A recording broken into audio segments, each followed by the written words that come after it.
నాకు జన్మనిచ్చిన తల్లిదండ్రులకు, విద్య నేర్పిన గురువులకు జై భీములు. మనం ఏం చెయ్యాలి, మరి మనకేం కావాలి, మన దగ్గర ఏముంది అని మనల్ని మనం ఆత్మవిమర్శ చేసుకోవాలి. అలా చేసుకున్నప్పుడు మాత్రమే మనం విజయాలు సాధించగలము. ఒక్కసారి ఆలోచించండి ప్రియమైన సహోదరి సహోదరులరా. మరి అంతేకాదు, నల్లగా ఉన్నావా, తెల్లగా ఉన్నావా, పొడవుగా ఉన్నావా, పొట్టిగా ఉన్నావా, అందంగా ఉన్నావా, అందహీనంగా ఉన్నావా, డబ్బున్నా డబ్బు లేకపోయినా మిమ్మల్ని మీరు తీర్చిదిద్దుకోవటమే ఆత్మవిశ్వాసం అంటే. మరి ఆత్మవిశ్వాసం ఉన్నవారు కొండలనైనా సరే పిండి చేయగలరు. ఒకసారి ఆలోచించండి. మరి అంతేకాదు, మనం ఏ రంగంలోనన్నా రాణించాలి అంటే ఆ రంగం గురించి క్షుణ్ణంగా పూర్తిగా తెలుసుకున్నప్పుడు మాత్రమే మనం మరి విజయాలు సాధించగలం. అంతేకాదు, ఆ రంగంలో ఏ ప్రాబ్లం వచ్చినా, ఎలాంటి సమస్య వచ్చినా మనం సాల్వ్ చేయగలము.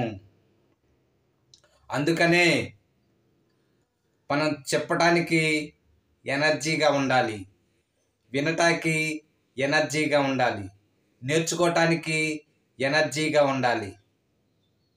మరి అంతేకాదు, మరి గడ్డం శివనాగార్జున అనే వ్యక్తి మరి తన ఊరిలో మరి ఆంజనేయ స్వామి గుడి దగ్గర కూర్చొని ఉన్నాడు. మరి ఒక బాటసారి అటు నుంచి వస్తూ మరి నాగార్జున అనే అతన్ని ప్రశ్నించాడు. అయ్యా, ఈ ఊరిలో మరి ఎలాంటి ప్రజలు ఉన్నారు, మరి మా ఊరి నుంచి నేను ఈ ఊరిలో ఉందామని వస్తున్నాను అని ప్రశ్నించినప్పుడు మరి విజ్ఞానవంతుడైన నాగార్జున, తేజస్సు కలిగిన నాగార్జున, మరి మీ ఊర్లో ఎలాంటి వారు ఉన్నారని మరి ఆ బాటసారిని ప్రశ్నించగా, మరి ఆ బాటసారి మా ఊరిలో తాగుబోతులు, వ్యభిచారులు, క్రూరులు ఉన్నారని చెప్పి మరి ఆ బాటసారి చెప్పినప్పుడు మరి నాగార్జున కూడా మరి అలాగే మా ఊర్లో కూడా అలాగే ఉన్నారని చెప్తాడు.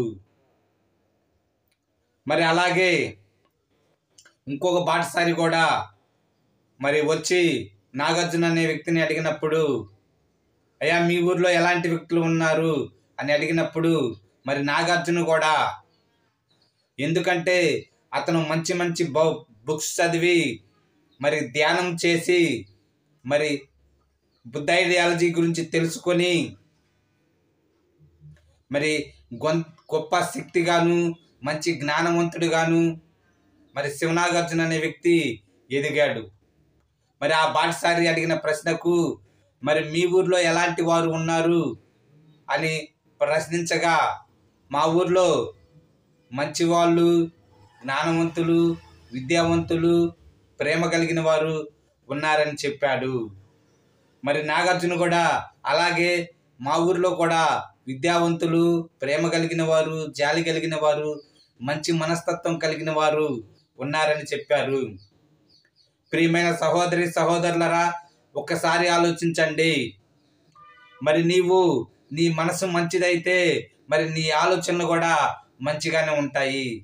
ఇక్కడ ఉద్దేశం ఏంటంటే మరి నీ మనసు మంచిగా ఆలోచిస్తే మంచి ఆలోచనలు వస్తాయి. మరి చెడుగా ఆలోచిస్తే చెడు ఆలోచనలే వస్తాయని దీని యొక్క ఉద్దేశం. జై భీమ్.